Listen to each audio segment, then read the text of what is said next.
cara kita hutang piutang. Bahkan di Al-Quran ayat yang terpanjang itu tidak mengenai sholat, tidak mengenai ibadah, tapi cara hutang itu bagaimana. Yang sekarang diikuti oleh bank konvensional. Maka marilah kita pelajari Al-Quran supaya kita bahagia dunia akhirat.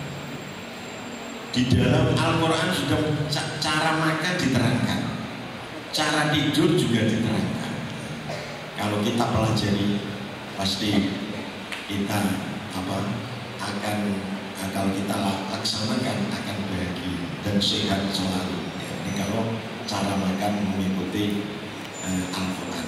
Cuma di sini tidak bisa kita terangkan karena waktunya terbatas. Yang penting Bapak Ibu harusnya mau mempelajari Al-Quran supaya betul-betul bisa bahagia. Selanjutnya Al-Quran menjadi pembersih hati. Jadi hati kita itu bisa berkarat, artinya bisa kotor. Ini telah disabdakan oleh Nabi di dalam hadisnya, inna hadhil quluba tasda'u kama yasda'ul hadid. Sesungguhnya hati ini yang ada di dada kita itu bisa berkarat sebagaimana besi. Kita sudah tahu besi kalau kena air, kena hujan, pasti lama-kelamaan yang aslinya itu berkilau, yang aslinya itu bersinar, lama-kelamaan akan gusang. Gusang tidak dibersihkan, lama-kelamaan akan keluar kuning-kuningnya. Kuning-kuning sedikit yang dinamakan karat tidak dibersihkan pasti akan tambah-tambah dan meliputi, menutupi besi itu, yang kelihatan hanya karatnya saja. Nah, hati kita bisa berkarat ini karena apa? Yaitu karena banyak dosa dan karena lupa kepada Allah Subhanahu wa Ta'ala. Padahal kalau kita megang HP ini WA-an pasti hati kita lupa kepada Allah. Apalagi kita sudah disabda oleh Allah banyak dosanya. Kullu bani Adam khata'un. Semua bani Adam, mestinya kecuali para nabi, itu banyak kesalahannya, banyak dosanya. Kadang-kadang kita dosa saja malah tidak merasa, malah senang menjalankan dosa. Seperti kita merumpi, ini kan rasanya wong kan hibah, nah itu termasuk dosa. Tapi kita kadang-kadang tidak merasa itu dosa, bahkan senang. Maka hati kita akan berkarat. Kalau hati berkarat, pasti yang disenangi adalah yang jelek-jelek. Kalau hatinya bersih, yang disenangi ini adalah yang baik-baik. Umpamanya hati bersih, kalau kita nonton TV pasti yang ditonton tidak selek, tapi yang ditonton sebangsa mama dan anak, atau jamaah, oh jamaah, itu yang ditonton kalau hatinya bersih. Kalau hatinya berkarat, ya apa yang ditonton seperti silat dan lain sebagainya. Yang diterangkan paling orang-orang fasik. Nah, ini yang menjadikan hati kita tambah berkarat. Maka dari itu, kalau hati kita bersih, pastinya setelah ini kita akan cinta terhadap Al-Quran, memperbanyak baca Al-Quran. Yang aslinya tidak pernah baca Quran akan baca Quran. Yang bacanya Quran asalnya sedikit akan banyak. Dan nanti akan istiqomah di dalam membaca Al-Quran. Bapak Ibu yang kami hormati, selanjutnya akan kami kenalkan yang buah atau thariqah yang buah. Apakah thariqah yang buah itu? Karena ada perkara If you don't know, you can lie.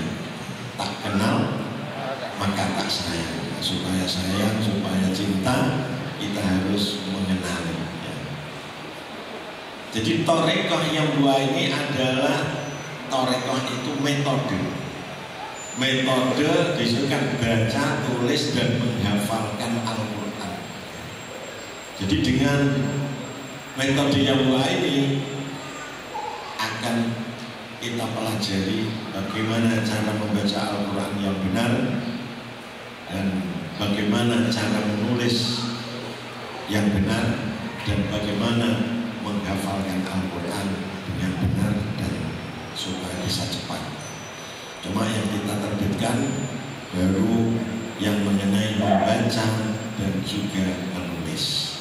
Yang mengenai menghafalkan ini belum diterbitkan, tapi sudah dipraktekkan di pondok-pondok yang berquran. Jadi kitab yang di hadapan kita ini adalah untuk mempelajari baca tulis dari mulai juz 1 sampai juz 7. Terus ditambah pemula dan juga didukung dengan yang lainnya, kitab-kitab lainnya. Ini untuk kita mempelajari baca dan tulis. Dan alhamdulillah sekarang yang untuk menulis ada sendiri ya. Juz 1 sampai juz 2 itu cara penulisan. Kemudian juz 3 dan juz 4 yang kitabah ini untuk latihan menulis pegon. Dan kaidah-kaidah pegon diterangkan dalam juz 4. Jadi pegon ini yang gunanya adalah untuk kita mempelajari kitab gundul, supaya kita bisa cepat membaca kitab gundul. Maka kalau kita memberi arti itu dengan tulisan pegon. Jadi pegon ini adalah untuk menjinggoti kitab gundul, itu supaya kita cepat bisa membaca kitab gundul. Bapak Ibu yang kami hormati, setiap metode pasti ada kekurangan dan ada kelebihannya. Saya yakin di dalam yang dua ini masih banyak kekurangan, bahkan mungkin ada kesalahan yang kami harapkan dari pengguna yang dua ini. Kalau ada kesalahan, ada kekurangan, ada kesukaran, mohon ada usulan atau petunjuk-petunjuk yang dikirimkan kepada yang A supaya nanti untuk mempermudah atau memperbaiki cetakan selanjutnya. Untuk kelebihannya diantaranya ini. Pertama adalah ditulis sesuai dengan Rasm Utsmani. Rasm itu tulisan, Utsmani itu nisbat kepada Khalifah Utsman ya. Karena Rasm Utsmani ini ditulis ketika waktu sahabat Utsman menjadi khalifah, maka sebutannya adalah Rasm Utsmani, tulisan yang ditulis waktu sahabat Utsman menjadi khalifah. Nah, Rasm Utsmani itu tulisannya banyak yang tidak sesuai dengan tulisan Arab biasa. Contohnya kalau Arab biasa muslimatun, mu'minatun, pasti ada alifnya. Kalau kita diimla, kalau kita tulis harus ada alifnya. Kalau tidak ada alifnya disalah. Tapi kalau kita lihat di dalam Al-Quran, muslimatun, mu'minatun dan lain sebagainya, di situ tidak ada alifnya, tulisannya muslimatun, mu'minatun, tidak boleh ditambah alif ya. Tapi bacaannya tetap panjang. Seperti juga lafal lintan seluan ya. Itu di Quran ada alifnya, padahal membacanya tidak ada alifnya atau dibaca pendek. Kalau kita baca waqaf litajlu, dan litajluan. Kalau kita baca wasal litajluan alaihim. Jadi artinya alif itu mestinya tidak berfungsi secara bacaan, tapi harus tetap ditulis ada alifnya, sebab ada rahasianya. Kemudian semua contoh-contoh kalimat yang sebagai contoh itu diambilkan dari Al-Quran, lafal-lafalnya dari Al-Quran, mulai dari huruf yang sudah kawin, yang sudah bergandengan, berarti juz 1 bagian tengah itu yang sudah digandengkan, itu kalimatnya pasti dari Al-Quran. Jadi untuk menunjang supaya lebih cepat. Kemudian 3, menerangkan semua bacaan Imam Hafiz dari Thariq Syatibiyah atau Thariq Syatibi Asy-Syatibi, ya, Imam Syatibi. Jadi di dalam Quran Imam Hafiz ini juga banyak bacaan horib, bacaan yang tidak sesuai dengan kaidah yang umum. Nah ini nanti akan kita terangkan semuanya, termasuk ada bacaan tasil itu bagaimana, mana yang harus tasil, mana yang boleh tasil, boleh ibdal, mana yang harus dibaca imalah, mana yang harus dibaca ismam atau ikhtilas. Nah ini nanti akan kita pelajari di juz 6 yang bukan, ya. Kemudian yang keempat adalah mengajarkan cara menulis huruf Arab, ya, dan menulis backbone, ya, seperti yang saya terangkan tadi, ya. Kemudian yang kelima, adanya Quran Al-Quddus atau Mushaf Al-Quddus. Jadi dari yang bu'a ini menerbitkan Quran namanya Al-Quddus, yang mana Al-Quddus ini sama tulisannya dengan tulisannya memakai Rasul Osmani. Rasul Osmani yang sempurna menurut para ulama itu yang dari Arab, dari Saudi, dari Mesir, dari Timur Tengah itu, terutama dari percetakan Madinah, yaitu ini tulisan Rasul Osmani yang bisa dikatakan yang sempurna. Ya alhamdulillah di Quran Kemenang Indonesia ya sudah banyak yang dirubah, artinya disesuaikan dengan Rasul Osmani, tapi ada sebagian yang masih kurang. Nah, Quran Rasul Osmani yang kita terbitkan itu berbeda dengan Quran yang diterbitkan oleh Kemenang. Di antaranya adalah tanda wakafnya, banyak yang tidak sama, karena yang kita ikuti adalah wakaf yang pendek-pendek supaya anak membaca ini kuat. Nanti kalau masih ada yang panjang, nah nanti ada namanya wakaf ittirari, atau ngetrennya sekarang disebut wakaf ibtida. Jadi yang lebih dari 35 atau 45 harokat itu pasti ada wakaf sementara atau wakaf ittirari karena tidak kuat, ya, supaya wakafnya tidak salah, karena wakaf ini kalau tidak tahu artinya bisa juga salah, ya.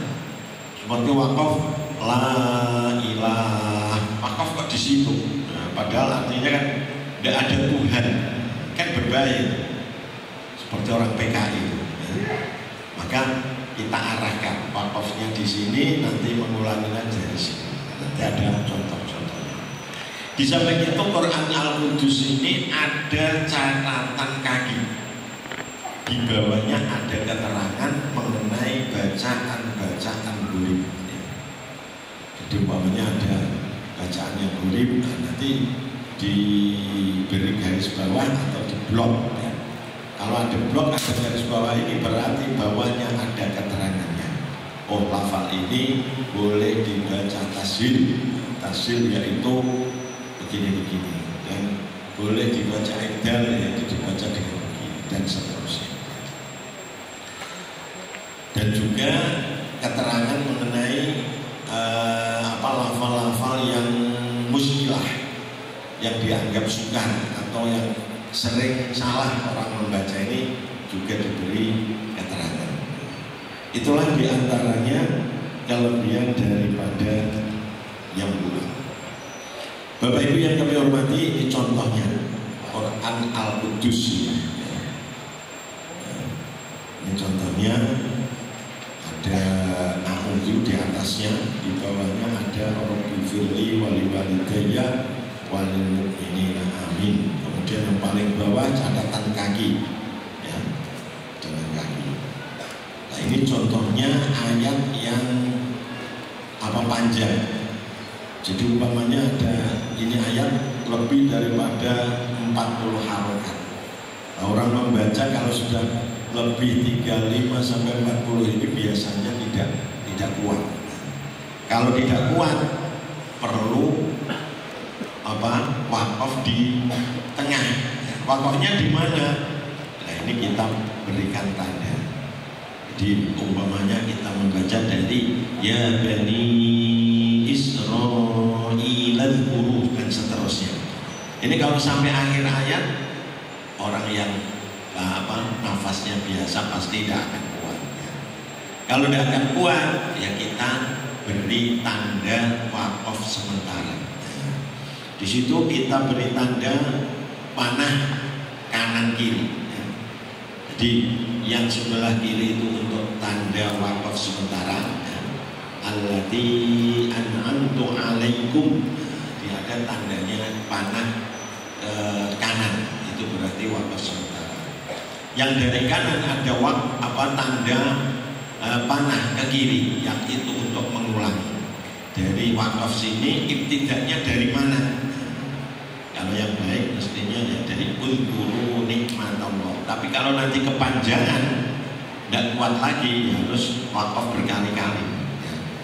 Nanti dipilih yang supaya mengulanginya tidak terlalu panjang dan diperbolehkan menurut bahasa Arab. Kalau umpamanya dimulai dari an'amtu alaikum, ini menurut bahasa tidak baik ya. Maka kita mulai dari allati an'amtu alaikum dan seterusnya. Kita lanjut. Nah, ini di dalam Quran Al-Qudus ada tanda seperempatan menurut halaman. Kalau 5 halaman berarti seperempat. Nanti yang kedua adalah setengah. Nanti yang ketiga adalah 3/4. Itu ada tanda-tandanya supaya memudahkan kalau kita menghafalkan seperempatnya di mana, itu bisa dilihat dari sini. Kemudian yang termasuk gharib ada catatan kaki, yaitu ketika kita membaca lafal alif lam mim Allah, yaitu di surat permulaan surat Ali Imran. Kebanyakan kita membaca memang dibaca dengan wakaf karena ini ayat. Tapi mestinya kalau kita ahli Quran, mempelajari Al-Quran, ya harus tahu umpama diwasolkan itu bagaimana. Apalagi yang menghafalkan Al-Quran jangan sampai tidak tahu ya. Ini caranya di situ kan sudah ada keterangan. Cuma ini tulisannya masih pakai pegon. Yang sekarang memakai tulisan Latin. Karena ketika ditulis pakai pegon ini banyak yang komplain tidak bisa membaca karena tidak paham pegon. Mohon supaya diganti latinnya. Sekarang alhamdulillah sudah latin, cuma yang kita lihatkan ini masih cetakan yang lama. Alif lam mim, Allahu jika wasal, mim dibaca fathah, mimah tidak sukun, tidak mimi tapi mimah. Dan man sebelumnya boleh 2 atau 6 harokat. Jadi prakteknya ketika baca ini kita wasolkan ya. Dan nanti kalau mengajarkan juga harusnya dipraktekkan ya. Dibaca wakaf dulu ya. Kemudian dibaca wasol ya. Karena ini wasolnya ada 2 wajah ya, diulangi wasolnya 2 kali ya.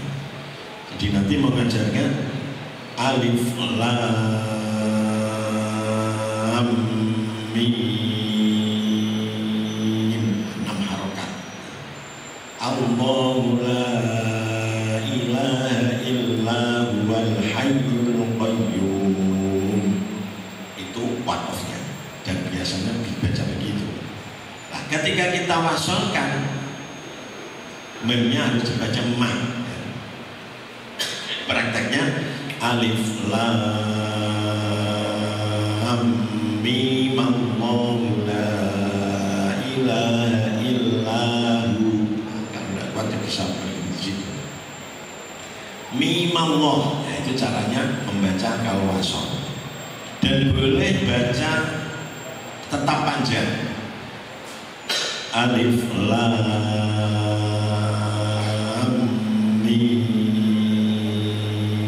Allahu la ilaha illahu. Ini berarti membacanya 3 kali supaya sempurna.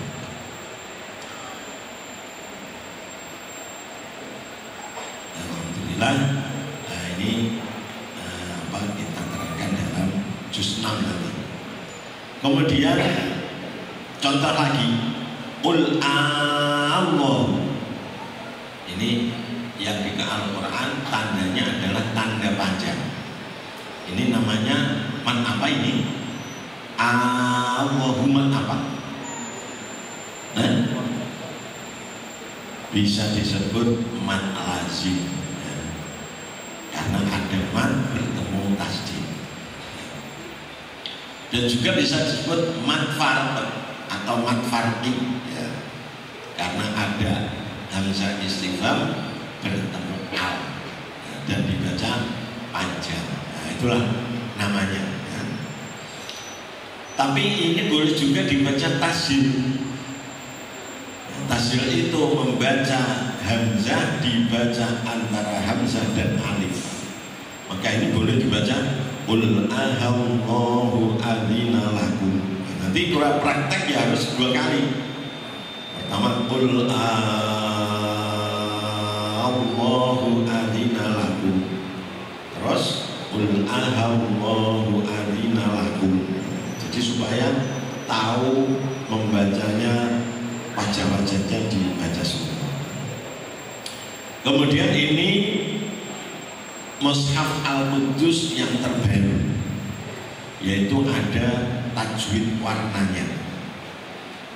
Jadi yang di situ ada apa? Warna merah, ada warna apa? Hijau, dan ada warna biru. Warna kuning Golkar tidak ada, hanya 3 saja. Kalau hitam sudah asli. Yang merah ini menunjukkan bacaan-bacaan yang penting atau hukum tajwid yang penting.